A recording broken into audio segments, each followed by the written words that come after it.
Hi, it's Laura Workala, Laura's Sewing School in Arlington, Massachusetts, and this is my YouTube channel, So Ingenious. And what we're going to do here is one more way to do the mask. There's a lack of elastic. I've been really trying to get elastic and it's been back ordered and all that stuff. So we're going to go to something that's more old-fashioned, which is ties. I've been doing several videos on how to make different types of ties. And apparently 32 inches per tie is considered a good length. I'm trying to do contrast stitching so you can see what I'm doing. I tried doing a video yesterday, but the vibration of my machine caused the camera to go buh. So I put it on a foam pad and it seems to be performing better. So I guess I'm going to do this video again. So this is something called double fold bias tape. It's called double fold because I don't know if you can see it, but each edge is folded in, and bias means that the threads are going on the diagonal. So it's been folded once means both sides have been folded in. Then the double fold means that it's been folded in half, and it's almost a half. It was a little easier to see on the wider bias tape because it's lighter, but it's never folded exactly in half. There's a little offset so that you sew on top of the narrower layer, and then you know that you're going to catch the wider underside layer. So what I'm going to do is I'm going to measure off. I've already done one of these, but I want to show you how I stitch that shut. This is going to be almost like a drawstring, but it's not going to move. We're still going to use the casing that's here. See, this one's already done. So we're still going to fold that over and put this in there. But first I want to sew these edges together. So I'm going to measure off. You can't see it, but there's a measuring thing that's just raised up here. So I'm going to measure off. I'm going to measure off a little bit more than 16. I'm going to measure 17 because then I can cut. I don't have to worry about the ends. So here we go. So I don't want this, because it's so small, to get shoved into the oblong hole here where the needle goes in. This is called the throat plate. I don't know why, but you know, sometimes things are just called what they are, feed dogs. And this oblong hole looks like a long jimmy or a sprinkle, depends on what area of the country you live in, what you call it. But anyway, that is where the needle goes, and this is pretty narrow. So if you look at it, if it gets to the end, the needle might just shove it right in there and you'll get a jam. So we want to support it. Let me put that presser foot back on. We want to support it by just maybe putting a piece of paper underneath it so it allows it to bridge the gap. And start at this end. All right. Let's see. Center needle position.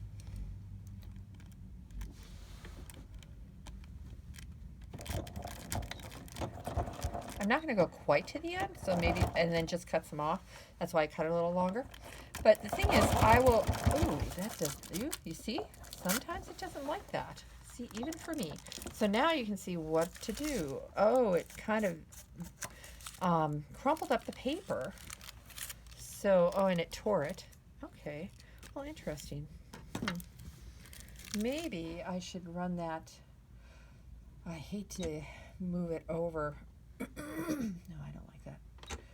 I could run it over to the, see, it could be that it's not really in the very middle.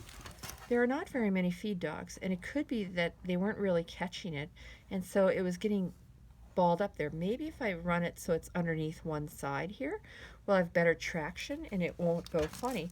Because I don't know if you can see it, but sometimes when mistakes happen, it's good learning experience. These stitches are fine stitches, but then these are really tiny, and they're kind of getting stuck in place, and the paper got all balled up here.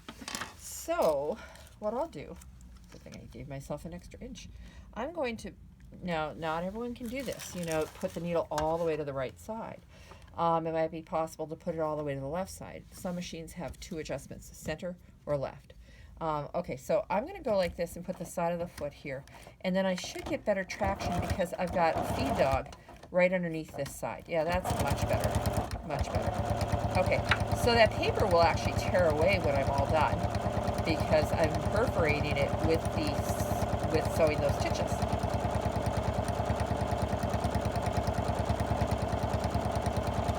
So you see my hands are acting like a little passageway for that to go through. And here we go, coming to the end. And you know what? I'm not even going to backstitch.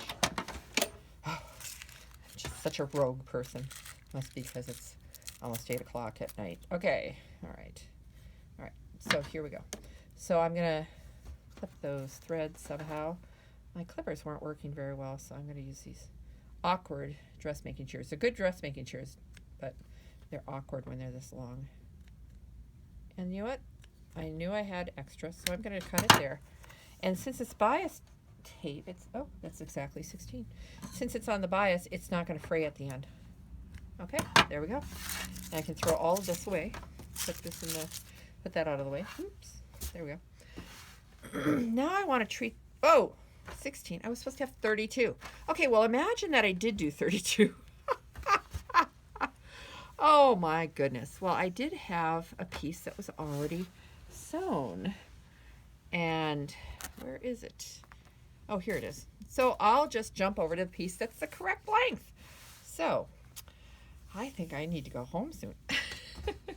So what I'm going to do, luckily I have this one that's done. All right, so let's just say that was a sample on how to sew those edges together. Well, what's interesting is when you fold this over, you don't fold it right at this edge, like you don't go way over like that. You're going to fold it over till this, there's a stitching line here where we sewed the casing on the front, okay? See right here? Right here it's a little hard to see because it's the same fabric. So I'll put a line of friction marker on. We don't want to use other marker. So anyway, so I want to fold this just past there. I don't want to snug it up a lot. I want to just fold it just past that, okay? So it actually ends up that this fits in pretty well between this thicker part and the fold here. So I'm going to fold that around and I'm going to stitch this down, and that's going to capture that in the casing. It's going to hold it in without me stitching through it. So you don't want this way down here. You want this over near the fold here so you don't stitch it in place. We'll stitch it in place later, actually, though. Oh, I bet you're on pins and needles just waiting to find out what happens next. Like I said, you better watch out if I make videos in the evening. Okay, so, all right, we've got this, and we're going to go here. All right. So I'm going to go like that and back stitch. I'm stitching in the ditch in this case. Oops, move my thing. Now this foot is tipped. I don't know if you can see, but it's touching the, I don't know, I can get a good light on there. Nah, I don't think I can get any better light than that. But anyway, it's touching the throat plate here, but it's tipped up a lot. So we can actually level that foot by using a card. This is a card that came in the package of bias tape. The bias tape was wrapped around it. Now you'll see that the foot is nice and level, and so it will go forward much easier and then just pop out when you don't need it. See? Oops. If you ever are looking for it, it's usually behind the machine where you can't see it. Okay, so then I'm going to keep going in the same place, and when I get here, I'll just backstitch. Now you'll see that this can slide. Okay, now what if someone picks it up and it slides all the way out?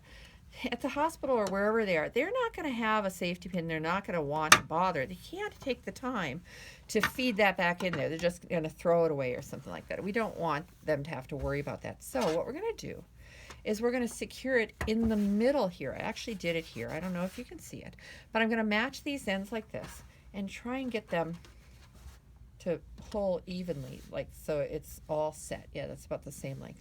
Then I'm going to mark right down the middle here. Like I said, there's a magic ruler on the edge of this table. You cannot see, but I can. Okay, I'm going to sew across here, which will keep this from sliding side to side and secure it. So I'll go here.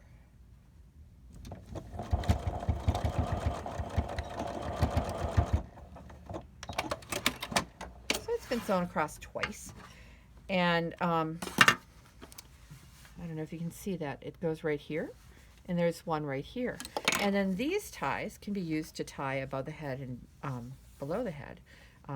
So anyway, so then this mask, oop, yeah, this one's ready. See how the nice pleats are, so that those fit around the nose and the chin, and then we've got our twist tie in the top, and then there's also this pocket here to put a filter material in if they want to.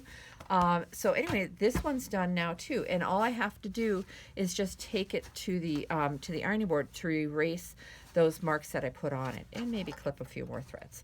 So thank you for watching, and I think I've completed those videos, and if there are any others, they'll be on my YouTube channel, So Ingenious. Thank you.